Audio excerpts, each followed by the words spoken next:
wabarakatuh. Alhamdulillah, kita panjatkan pujian syukur hadirat Allah Subhanahu wa taala.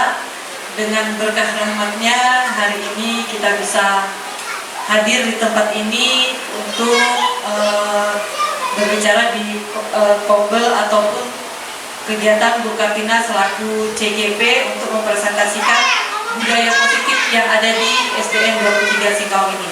Kita langsung aja Bu Kartina, kepada Bu Kartina langsung Ibu berikan kesempatan untuk mempresentasikan kegiatan positif yang ada di sekolah. Terima kasih sebelumnya. Assalamualaikum warahmatullahi wabarakatuh. Banyak terima kasih saya ucapkan karena sudah diberikan kesempatan oleh Kepala Sekolah SDN 23 Singkawang, dan terima kasih atas keikutsertaan teman-teman sejawat untuk mengikuti Kombel tentang budaya positif ini. Oke, saya langsung saja.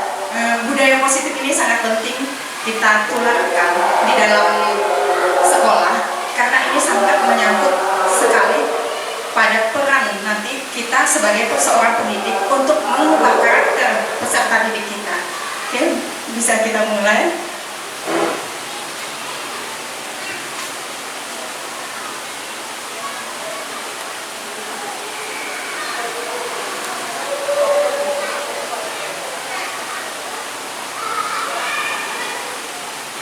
Oke, sebelumnya saya akan mensosialisasikan apa itu budaya positif. Budaya positif adalah sekumpulan nilai, norma, dan perilaku yang diterapkan secara konsisten dalam suatu lingkungan seperti sekolah untuk menciptakan suasana yang kondusif bagi perkembangan individu dan kelompok. Di dalam konteks pendidikan, budaya positif berarti menciptakan lingkungan yang mendukung pembelajaran, menghargai perbedaan, mendorong kerjasama, dan menekankan pada tanggung jawab serta rasa saling menghormati. Oke. Bagaimana budaya positif itu tercipta? Yang ada, yang pernah kita kenal di sekolah kita itu selalu ada dari awalnya adalah peraturan kelas. Peraturan kelas ini kita ambil dari peraturan sekolah, kita adopsi ke peraturan kelas. Tapi peraturan kelas ini kita rubah paradigmanya, mindsetnya kita rubah. Tidak lagi berbentuk peraturan kelas, karena peraturan kelas itu satu arah. Kita buat sebelah pihak oleh pihak sekolah atau pihak guru saja. Kita ubahlah peraturan kelas ini ke dalam bentuk keyakinan kelas. Apa bedanya nanti keyakinan kelas dengan peraturan kelas?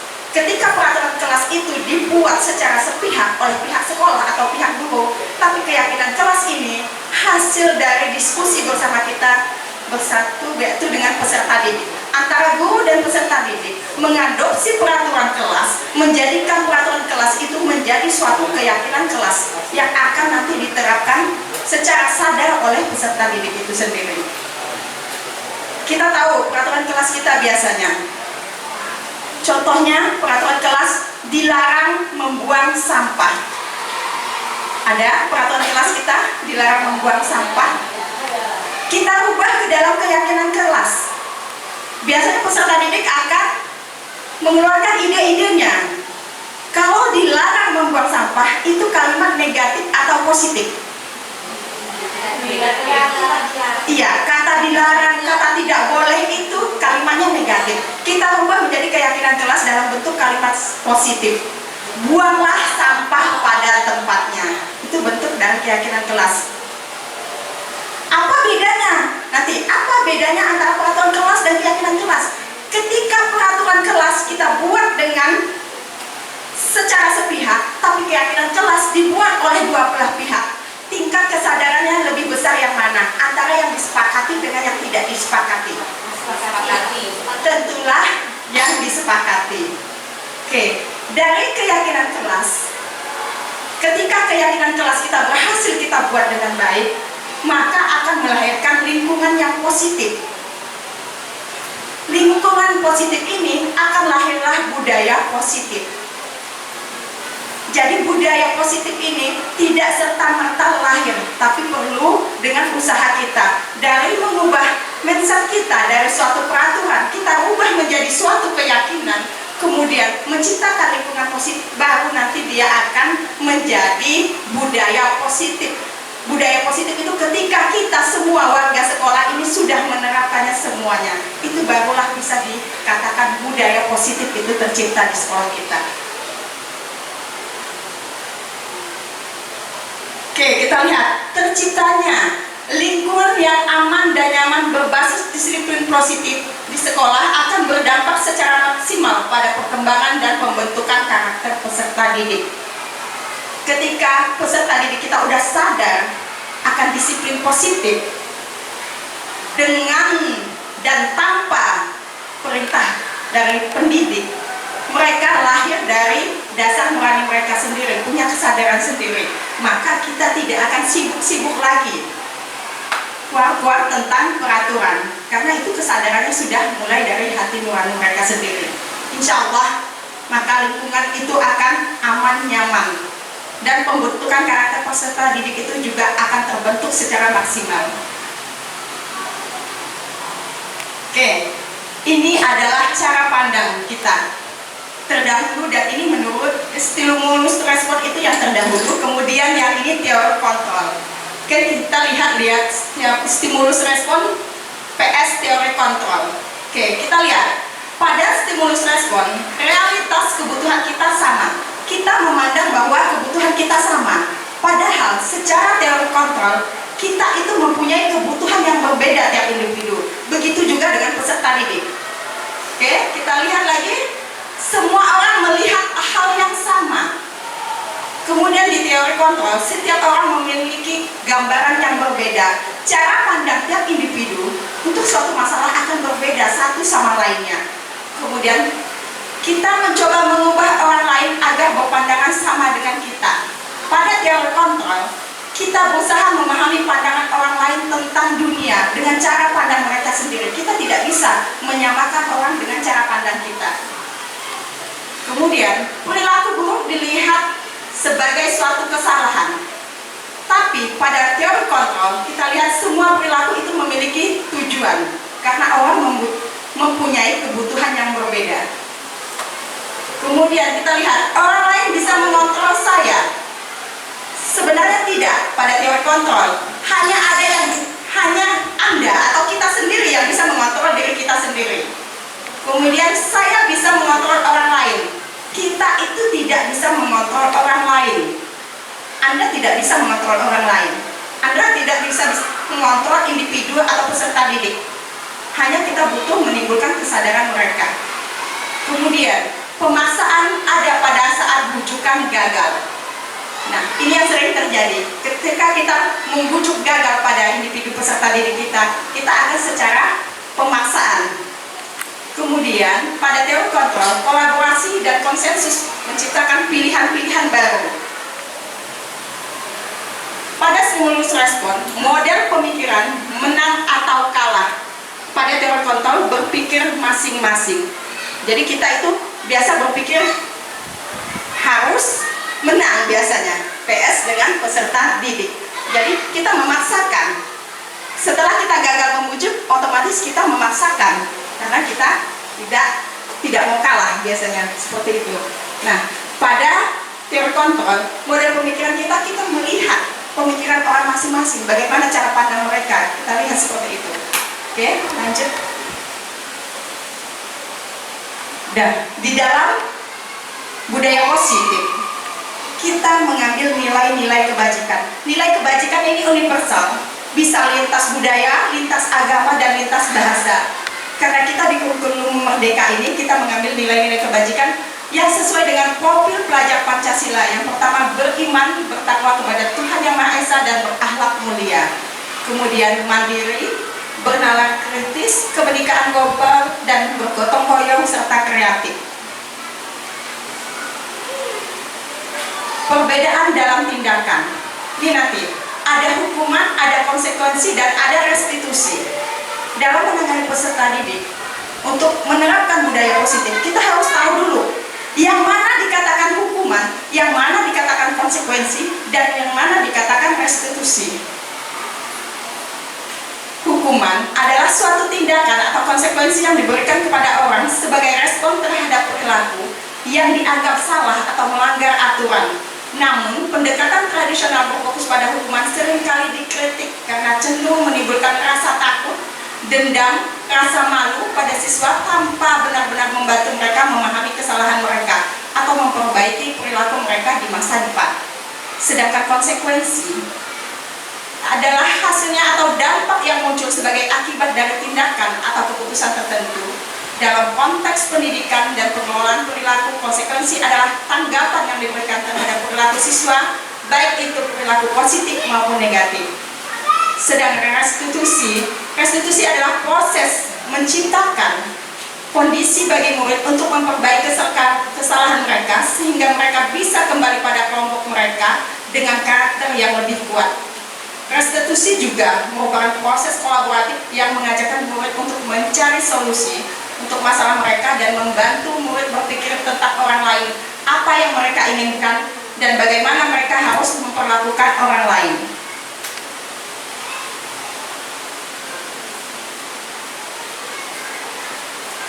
Berdasarkan restitusi itu, kita rujuk lagi mereka dari kebutuhan dasar manusia. Setiap peserta didik, setiap insan, setiap individu mempunyai kebutuhan dasar masing-masing. Kita melihat tidak bisa kita menamakan satu kasus dengan kasus yang sama, tapi kebutuhannya itu berbeda. Kasus yang dilakukan si A dengan kasus yang dilakukan si B biasanya mempunyai pola yang berbeda karena kebutuhan mereka yang berbeda. Di sini ada kebutuhan dasar manusia, terutama individu peserta didik kita. Kebutuhan pertama yaitu bertahan hidup. Kebutuhan kedua yaitu kasih sayang dan rasa diterima. Kemudian kebebasan, kesenangan, dan penguasaan. Kebutuhan hidup itu paling utama, cenderung ke lebih mereka bertahan hidup, makan, minum, atau mempertahankan diri.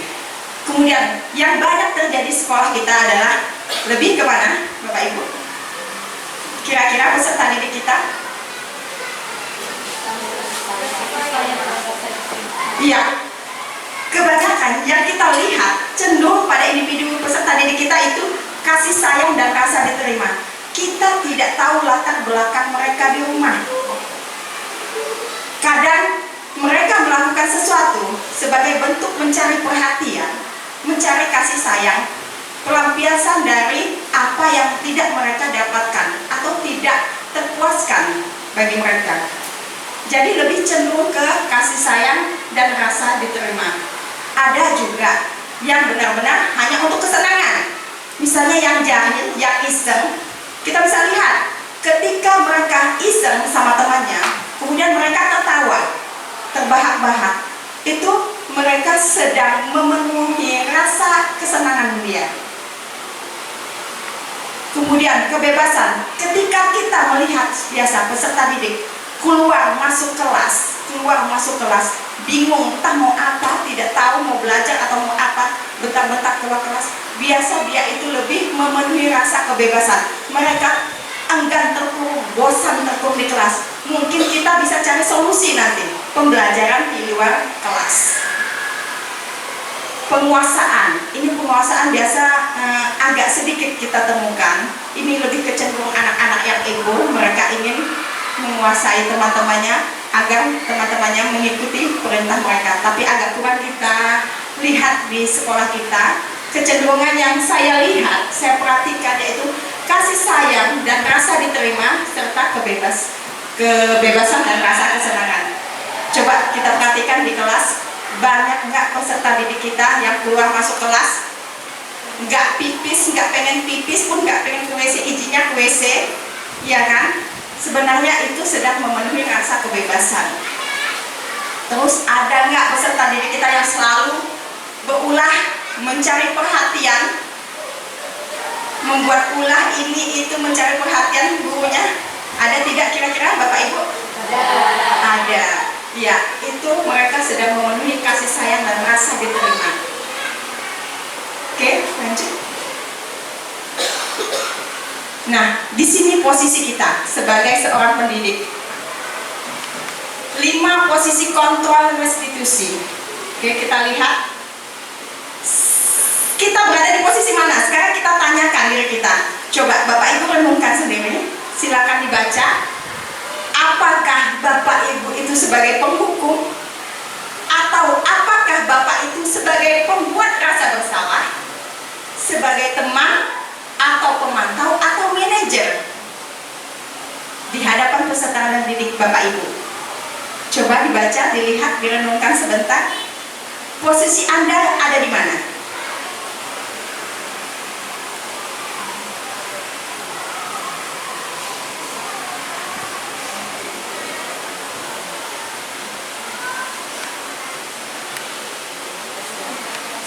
Sudah?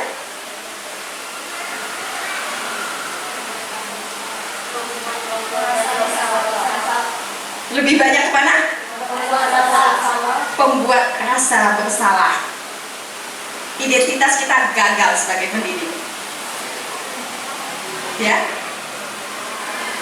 Seharusnya kita menjadi apa yang lebih baik? Sebaiknya kita menjadi manajer. Pemantau juga lebih baik. Tapi lebih baik pada tingkatan yang lebih tinggi adalah manajer. Oke, penghukum itu biasanya lebih ke zaman dahulu, ya kan? Kalau bisa, berubahlah mindset kita, berubah. Kita tidak bisa berubah secara spontanitas, tapi kita berubah sedikit demi sedikit, dengan kolaborasi, dengan refleksi dan evaluasi. Bukan tidak mungkin hal ini bisa kita ubah.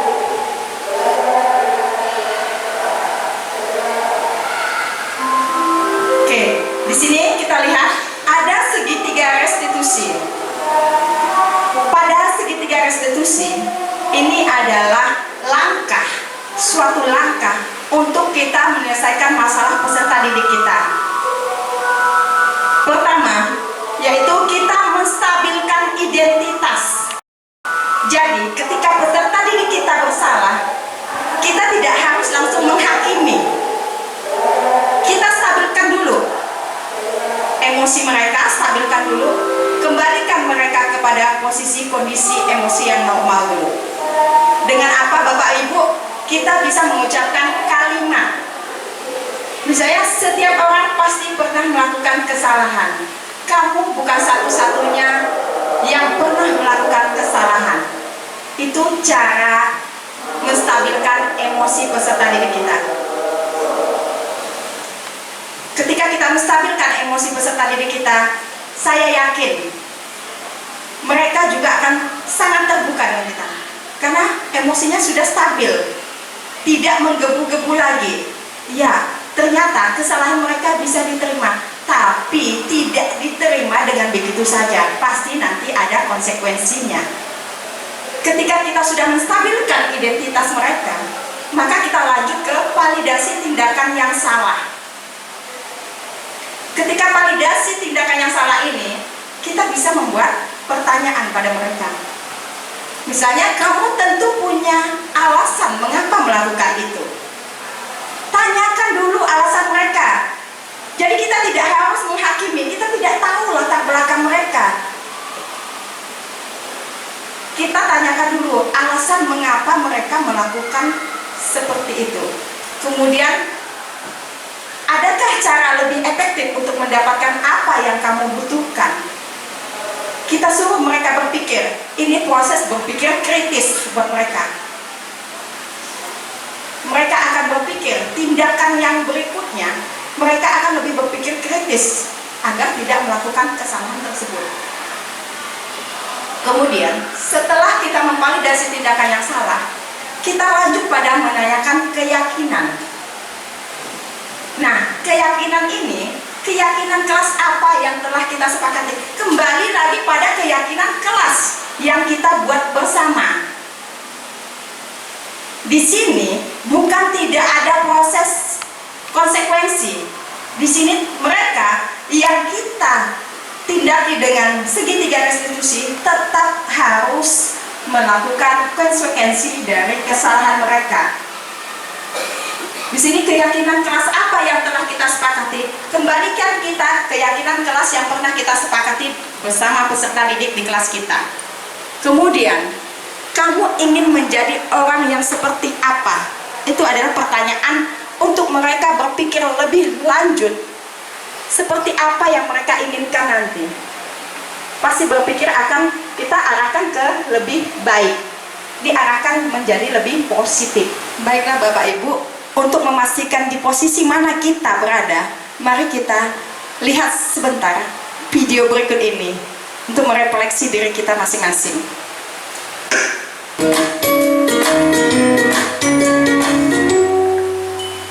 Salam bahagia Ibu dan Bapak guru hebat. Dalam penerapan disiplin positif restitusi, salah satu program yang dikembangkan adalah 5 posisi kontrol. 5 posisi kontrol dalam restitusi adalah proses perjalanan seorang pendidik agar dapat mengenali dirinya. Pada video kali ini, kita akan membahas tentang 5 posisi kontrol yang dikembangkan oleh Diane Gosson dan contoh penerapannya.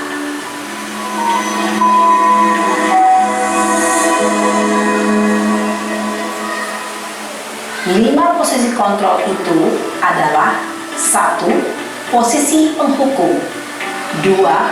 Posisi pembuat merasa bersalah. 3. Posisi teman. 4. Posisi pemantau atau monitor. Dan 5. Posisi manajer.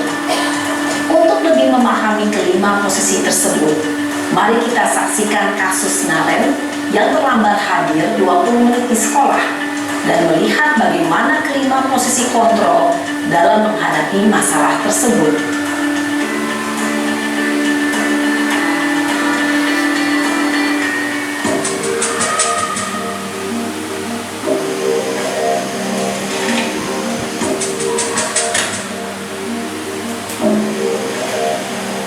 Naren! Sini kamu! Selamat pagi, Bu. Selalu terlambat. Kamu deh, pasti terlambat. Maaf, Bu. Saya Apa? Apa coba? Alasan kamu apa lagi? Kapan sih kamu tidak terlambat? Malas sekali ya kamu jadi anak. saya Dasar pemalas. Gak kapok-kapok sih kamu. Sudah berapa kali terlambat?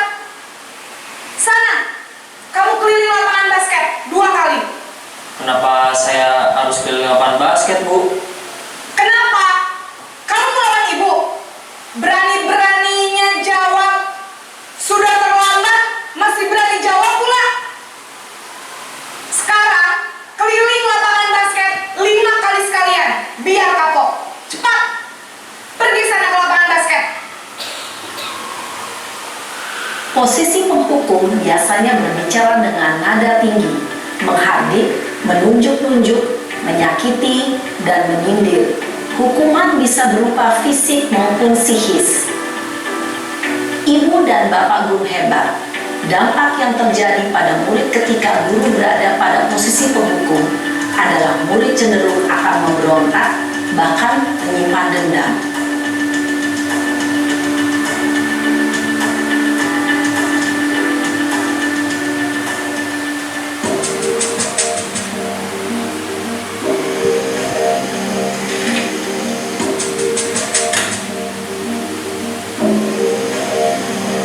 Naren!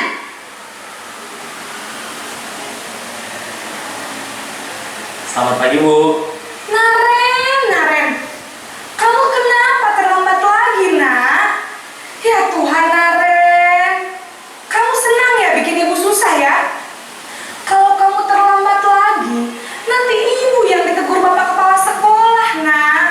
Disangka ibu tidak bisa membina kamu. Duh, gimana ini? Maaf, Bu. Duh, Gusti Naren. Kamu suka ya kalau ibu ditegur bapak kepala sekolah? Terus, sekarang ibu harus tulis apa ini di buku absen?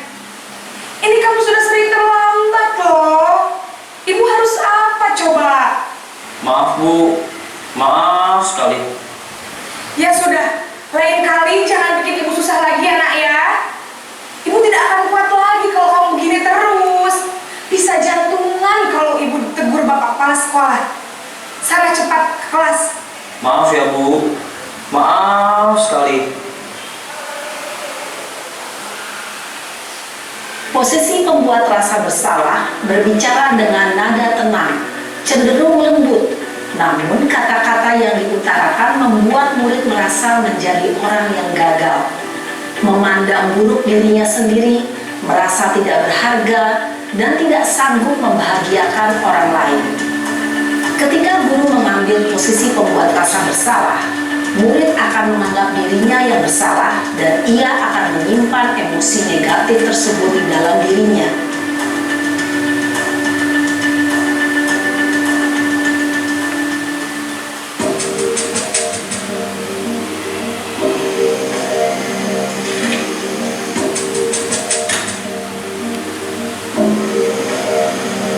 Naren!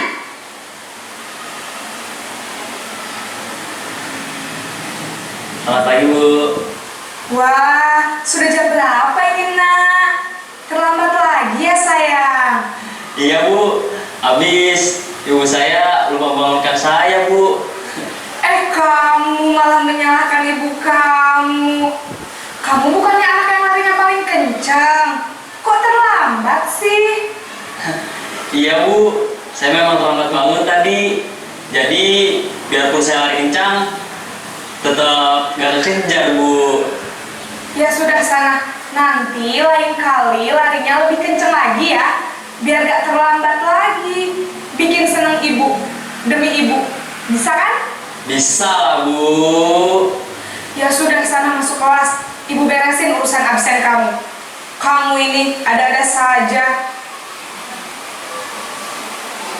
Dalam posisi teman, guru berbicara dengan nada suara ramah, akrab, cenderung bersenda gurau untuk menjaga suasana tetap santai. Murid akan merasa senang, aman, dan akrab dengan guru. Identitas yang tercipta adalah identitas sukses atau berhasil. Namun, perlu diingat, karena ini masih dorongan eksternal, maka ada faktor ketergantungan dari murid kepada orang tertentu. Di sini, guru absennya, sehingga di lain waktu, murid bisa berperilaku baik, namun hanya kepada orang-orang tertentu saja.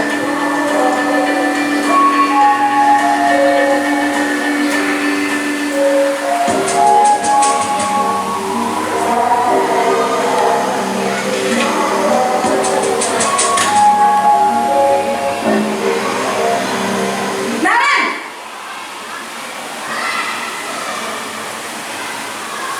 Selamat pagi Bu. Naren, apa peraturan sekolah kita tentang jam berapa kita harus masuk sekolah, nak? Kita harus di sekolah jam 7 Bu. Iya betul, sekarang sudah jam 7.20. Naren sudah tahu konsekuensinya jika terlambat hadir. Paham Bu, saya harus tinggal kelas pas jam istirahat selama 20 menit. Iya benar, konsekuensinya demikian. Jadi nanti jam 9.30 pas istirahat, kamu harus tinggal di kelas, kerjakan tugas tambahan untuk ketertinggalan kamu, ya? Baik Bu. Posisi pemantau mengandalkan penghitungan atau data untuk mengontrol murid. Guru mengarahkan murid berdasarkan peraturan dan konsekuensi. Seorang pemantau menunjukkan bahasa tubuh dan ekspresi wajah yang datar dan cenderung formal.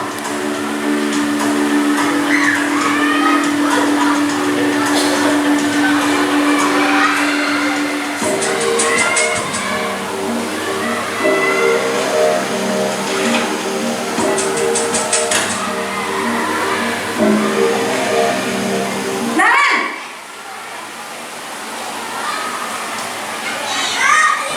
Selamat pagi Bu. Selamat pagi, Naren.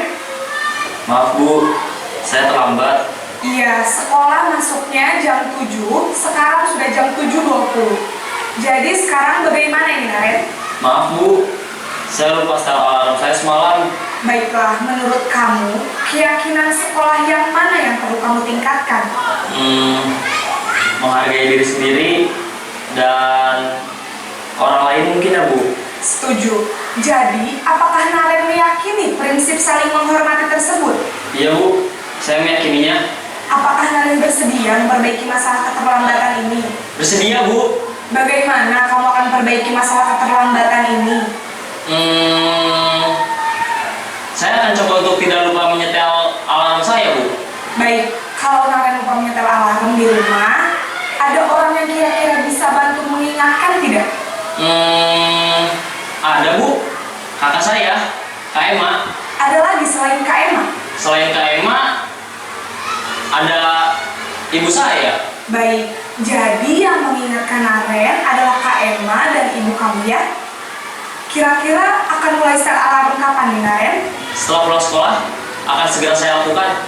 Baik, jadi Naren akan setel alarm untuk bangun besok pagi dan akan diingatkan oleh kakak dan ibunda Naren ya. Ada lagi yang mungkin perlu dilakukan Naren agar tidak terlambat bangun lagi? Tidak ada, Bu.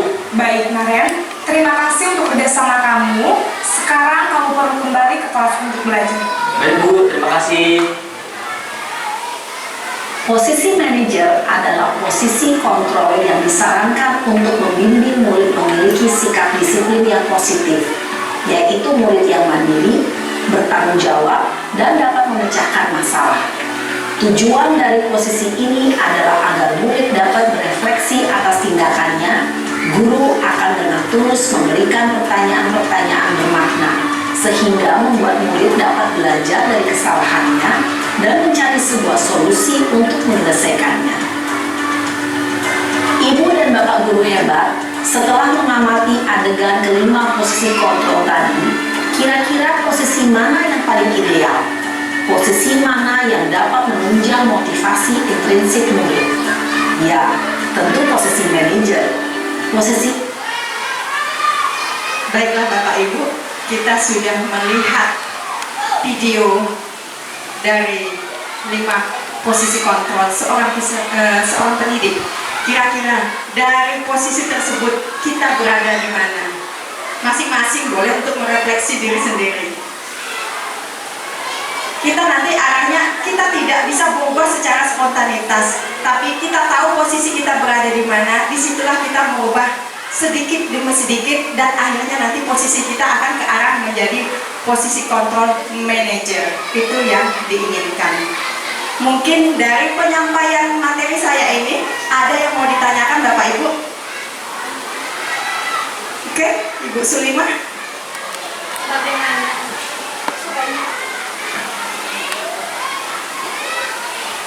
Menurut Ibu nih, bagaimana jika di sekolah masih ada guru yang melakukan hukuman kepada peserta didik?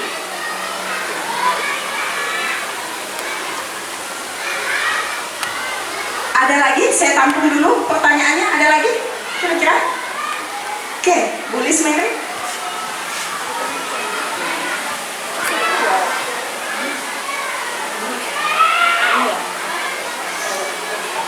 Assalamualaikum. Terima kasih atas penjelasan Bu Katina mengenai disiplin positif. Jadi kami banyak pengetahuan baru mengenai tersebut. Yang ingin saya pertanyakan ialah mengenai apakah ada perbedaan antara hukuman, konsekuensi, dan restitusi.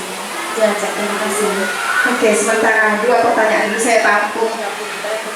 Nah, yang tadi pertanyaan pertama, bagaimana jika masih ada guru yang menghukum di sekolah? Bapak Ibu,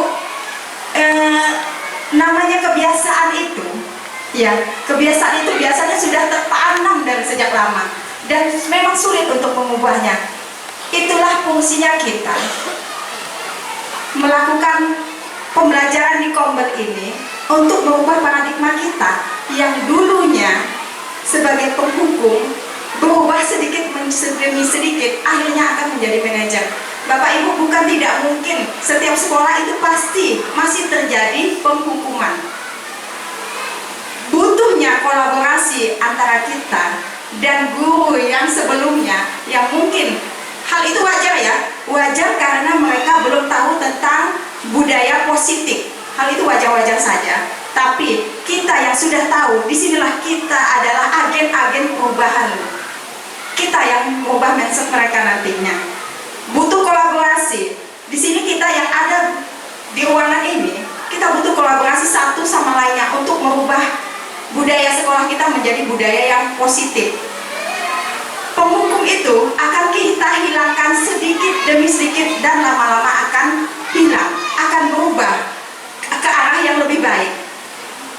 Mungkin awalnya kita ke arah teman, menjadi teman dengan peserta didik, ujung-ujungnya kita menjadi pemantau, dan akhirnya kita akan menjadi manajer, posisi manajer. Butuh semangat, butuh kolaborasi untuk merubah semuanya yang ada. Butuh kesadaran diri sendiri, butuh refleksi diri, dan butuh evaluasi. Tanpa kolaborasi bersama, budaya positif tidak akan terjadi di sekolah kita. Kemudian untuk pertanyaan yang kedua dari Ibu Liz Mary, apakah ada perbedaan yang jelas antara penghukum, konsekuensi, dan restitusi? Ketika hukuman yang kita berikan itu adalah rasa sakit yang hadir pada diri peserta didik. Ada rasa dendam, benci, rasa sakit, rasa tidak diterima. Tapi pada konsekuensi itu sebenarnya yang seharusnya terjadi, karena konsekuensi itu berdasarkan hasil keyakinan kelas yang kita buat. Memang harus terjadi. Apa yang dia langgar itu yang kita lakukan. Bedanya dengan menghukum tadi, ketika kita menghukum anak salah, kita memberi sanksi tidak relevan. Anak terlambat ke sekolah, kita suruh dia lari lapangan 5 kali. Relevan atau tidak kira-kira? Tidak relevan. Tapi konsekuensi, ketika anak terlambat 20 menit, ketika jam pulang, kita tambah jamnya menjadi 20 menit. Untuk tidak pulang, ditahan dulu untuk menambah pelajaran mereka di kelas. Itu konsekuensi. Oke, ketika restitusi, kita menstabilkan dulu mereka. Kita menanyakan keyakinan apa yang mereka langgar, kemudian mereka disuruh berpikir untuk mencari solusi yang terbaik agar tidak melanggar hal tersebut lagi. Tapi tetap harus menjaga konsekuensinya. Sudah kira-kira sudah terpuaskan ibu-ibu semuanya yang bertanya? Sudah? Tidak ada lagi pertanyaannya? Sudah paham yang mana penghukum, yang mana pembuat rasa bersalah, yang mana teman, yang mana pemantau, dan mana posisi manajer? Sudah jelas ya? Semoga dengan Kombel ini budaya positif di sekolah kita bisa tercipta. Kita merubah, kita adalah agen perubahan yang muda, tentunya nanti bisa mensosialisasikan kepada guru-guru yang lebih senior yang mungkin tidak mempelajari tentang materi budaya positif. Sekian saya akhiri. Wabillahi taufiq wal hidayah. Assalamualaikum warahmatullahi wabarakatuh. Waalaikumsalam warahmatullahi wabarakatuh.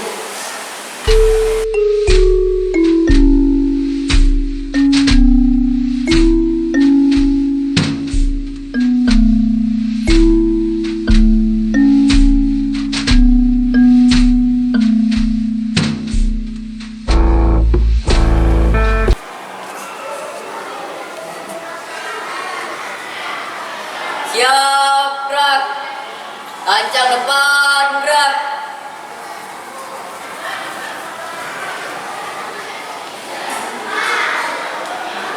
Tegap, gerak. Tancap depan, gerak. Tegap, gerak.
Ya boleh. Ucapkan salam. Assalamualaikum warahmatullahi wabarakatuh. Selamat pagi, Ibu. Oke, baiklah, hari ini giliran Cahaya, tolong pimpin doanya Cahaya. Sebelum belajar, marilah kita berdoa menurut agama dan kepercayaan masing-masing. Berdoa dimulai.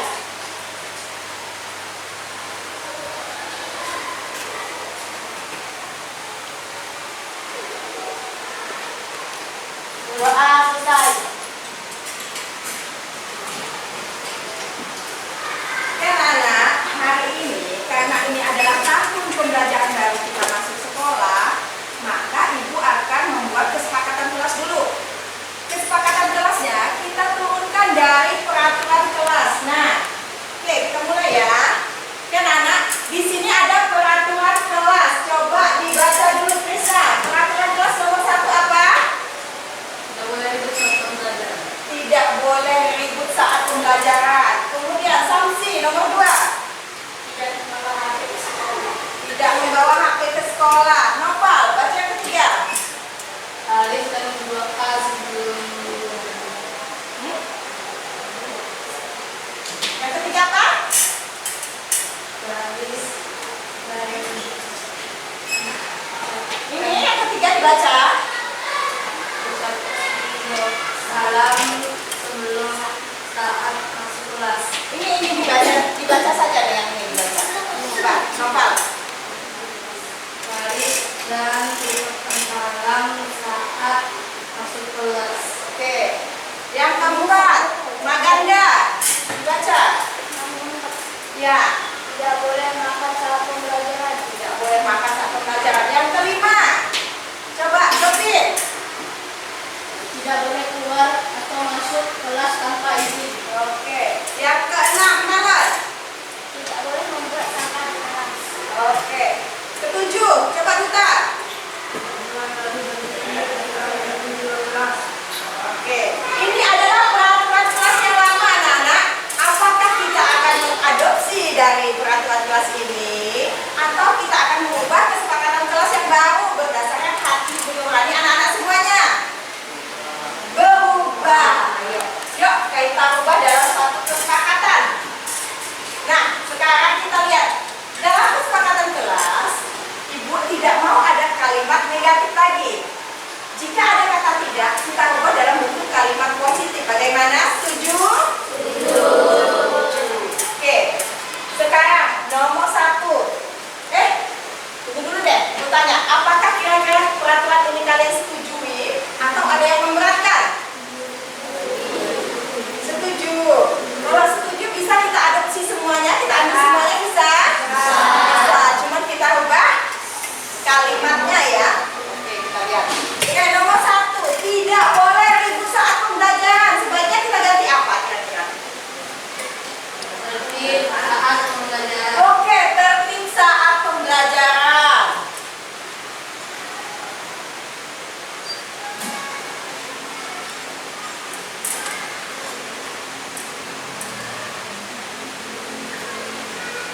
Kemudian yang kedua. Yo, yang kedua ini kayaknya memberatkan nih pikirannya. Tidak membawa HP ke sekolah. Kira-kira kalimatnya kita ganti apa? Ayo, coba. Setuju untuk tidak membawa HP? Setuju untuk tidak membawa HP?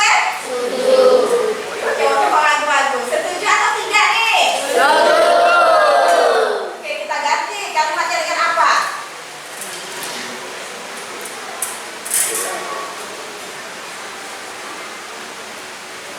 Yo.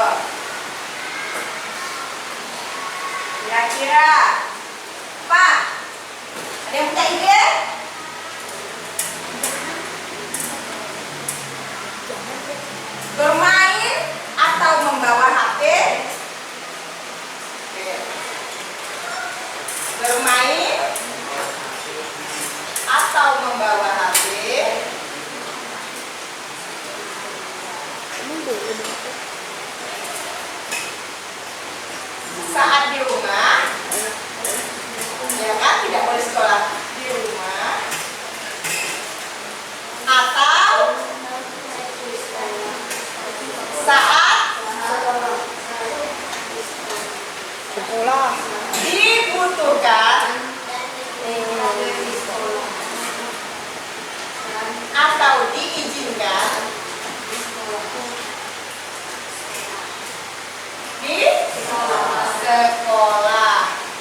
Oh iya, keluar masuk kelas harus dengan izin.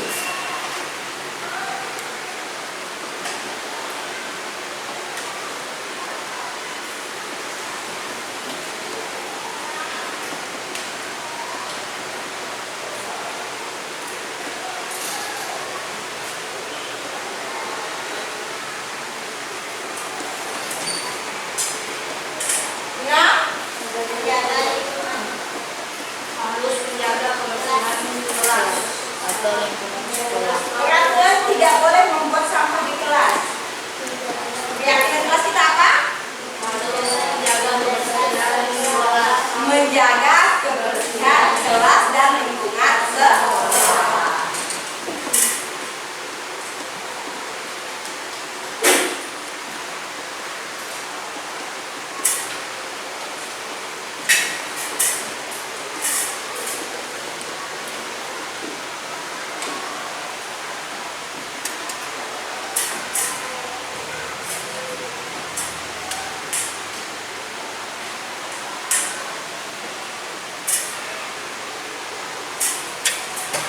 Tujuh.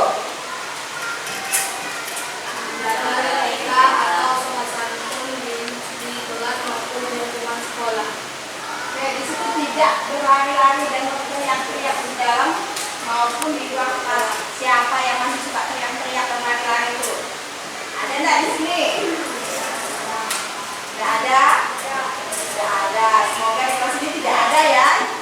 Nanti kalian menjadi apa? Menjadi teladan buat adik-adik kalian. Oke, kita buat kesepakatannya apa? Menjaga etika atau sopan santun di kelas maupun di luar kelas. Oke.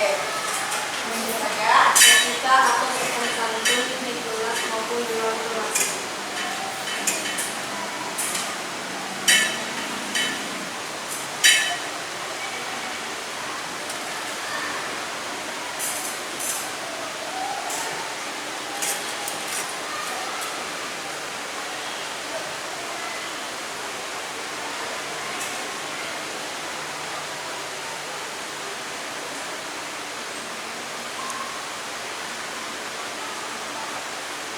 Oke, ini kesepakatannya udah jadi. Kira-kira berat nggak melaksanakannya? Enggak. Oke, ibu mau uji dulu. Nih, Sarah, baca nomor 1. Yang kesepakatan kelas. Oke, tertib saat pembelajaran bisa kita lakukan? Bisa. Mario, nomor 2.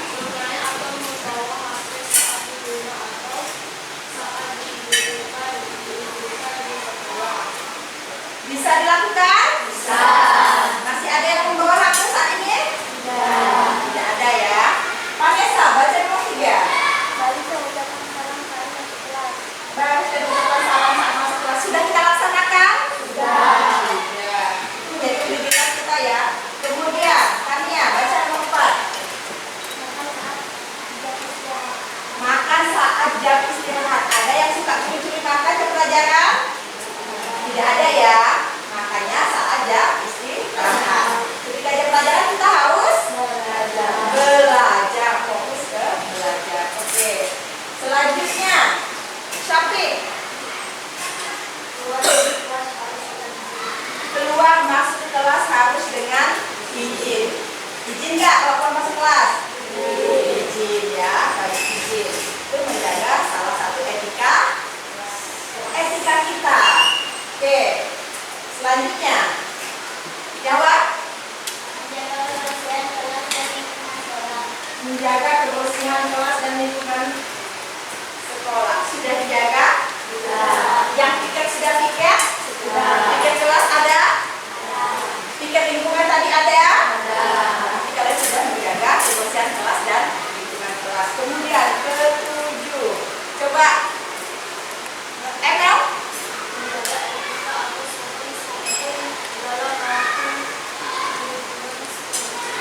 Maupun di luar kelas. Menjaga etika. Masih ada yang suka lari-lari nggak? Ada yang suka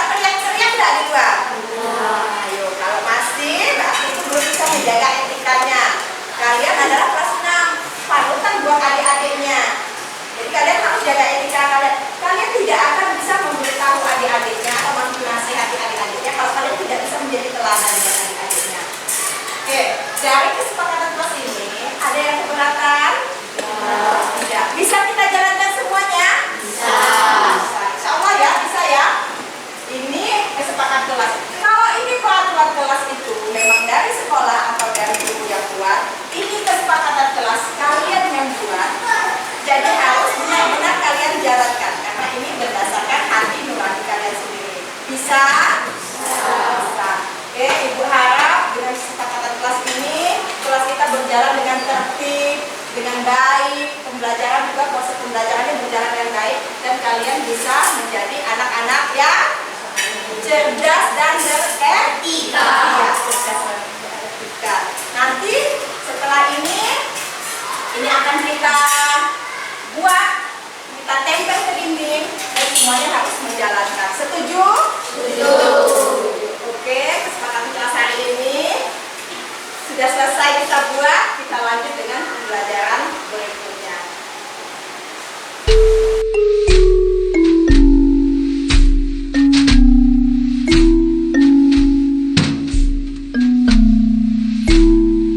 Oke, assalamualaikum semuanya anak-anak. Selamat pagi. Bagaimana kondisinya hari ini? Baik. Oke, untuk mengecek kondisi kalian hari ini, mau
Kalau kau senang hati hentak bumi.